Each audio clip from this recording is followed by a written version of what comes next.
Welcome everyone, my name is AJ Weimer, founder and director of the Martial Arts Unlimited Association. Growing up, I had a fascination with samurai and their culture and the way of the warrior.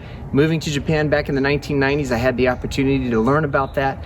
And so today, with everyone staying at home and being safe with the coronavirus, I wanted to share with you guys some techniques that you can do at home to learn and understand the way of the warrior and the Japanese sword. And I hope you enjoy it. If you do, please hit subscribe. We'd love to hear from you in your comments below. Here we go.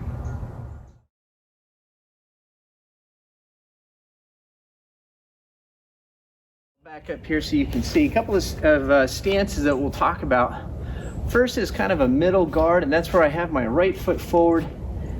The butt end of the sword is towards my navel, and you can see I'm holding the tip out also in line with about my navel, just like so. This is just a traditional middle guard stance. This would be maybe a low. If I take a step back, bringing the sword above my head, this would be the high guard position. Okay, when the stick is up high, this is where we would step forward and attack. Then we have the low stance or side stance. This is where I step back, bring the katana up to my head, and I lower it so that the tip is pointing towards the ground. You can see that my wrist is slightly bent. What I would do here is lower my body, bringing it over to my head, and step forward with a downward slash. So those are just some of the stances.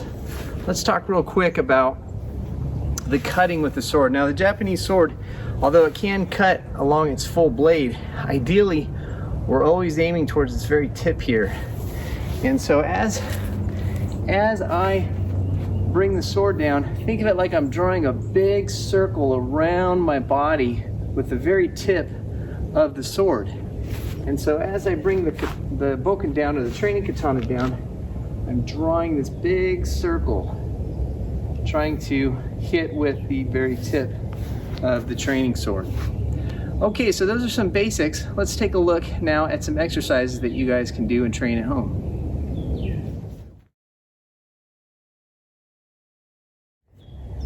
We're gonna first look at the training exercise number 1. This essentially we wanna be in a right lead. We want our hands, again, like we're wringing out a towel. We're gonna be in the middle position here. I'm gonna step forward, bring it high above the head, and strike down. And I don't wanna hit the ground. I wanna stop right at the navel. So it's like I'm drawing a big circle, okay? So that's the first exercise. So what we'll do is we'll step back with the right foot, we'll step forward, and we'll strike down, just like so. Okay? In the next exercise now, we're gonna take this into the high guard position. So now what we're gonna do from our traditional stance here is we're gonna step back and high guard position. Now step forward with the right foot and strike. Okay, side profile, step back and strike. And strike. In the third exercise, what we're gonna do is we're gonna start in our middle guard position. We'll come to the high guard. Now we're gonna go to the side. So now I'm gonna lower the sword down just like so. Drop the body and strike.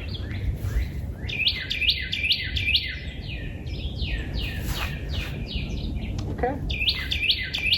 Now, in the fourth exercise that we can train, we're going to practice doing a block. We call this uke nagashi. So essentially what happens is I'm going to take my left hand here and pull the grip of the sword as I step off at an angle. And as I do that, the bokken forms at a 45-degree angle. Now if I'm too close in, the strike would hit my shoulder. If I'm too far out, it can hit me in the face.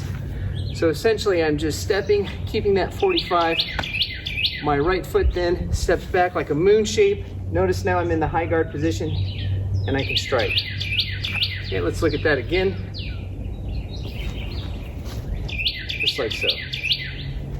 Another angle. And we can also do this on the other side as well.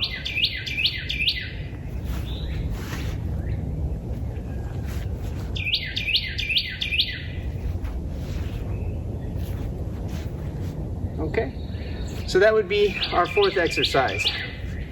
Now another exercise that we can do is we can start with the first one, but instead now we're going to switch and move to our left foot, stepping forward.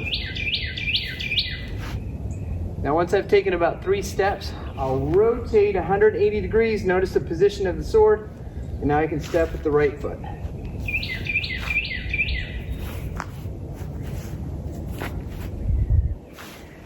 Okay, and it just kind of gives you a good feeling of drawing that big circle, again focusing on striking with the tip of the sword.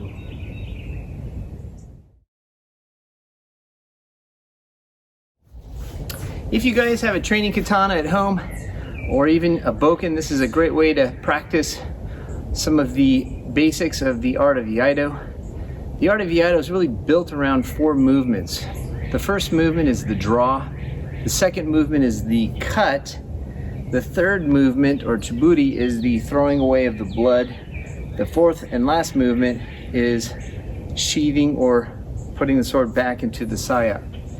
So some exercises that you can practice with this at home.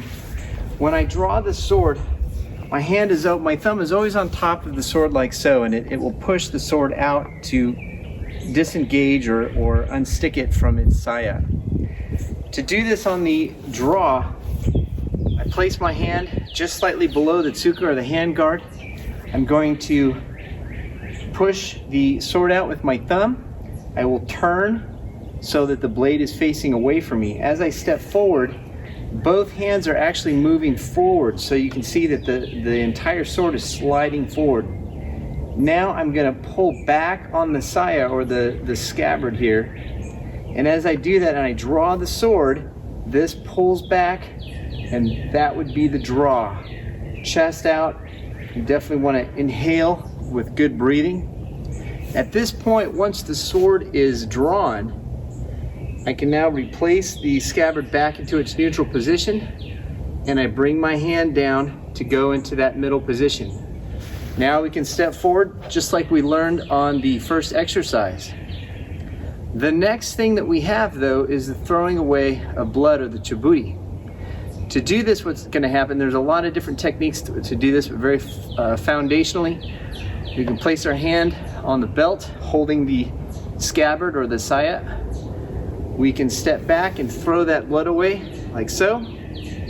I will then reach up, caressing the bottom portion of the scabbard. I turn so that it's parallel to the ground.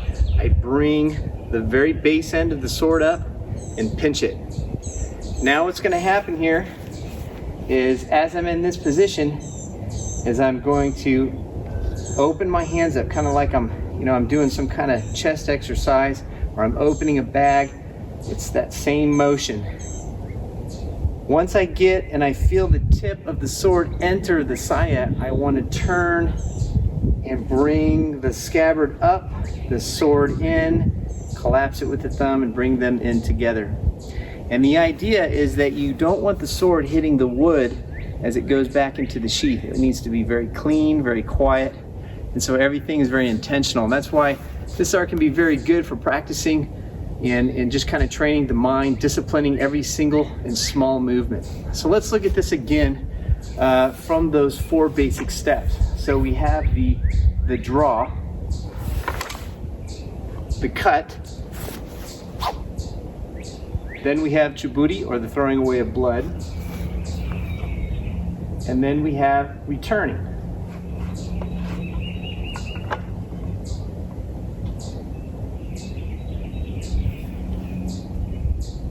And those are the basics of Iaido. Practice at home. Again, you can use the belt, you can use a wood staff if you have that, or a stick. And if you have any questions, put them in the comments below, guys. Thanks for joining us today. I hope you learned a lot about the Japanese sword. If you want to see more videos like this and more information on the Japanese sword and the warrior culture from the days of the samurai, I'd love to hear from you. Post your comments below, hit the subscribe button. We'll see you next time.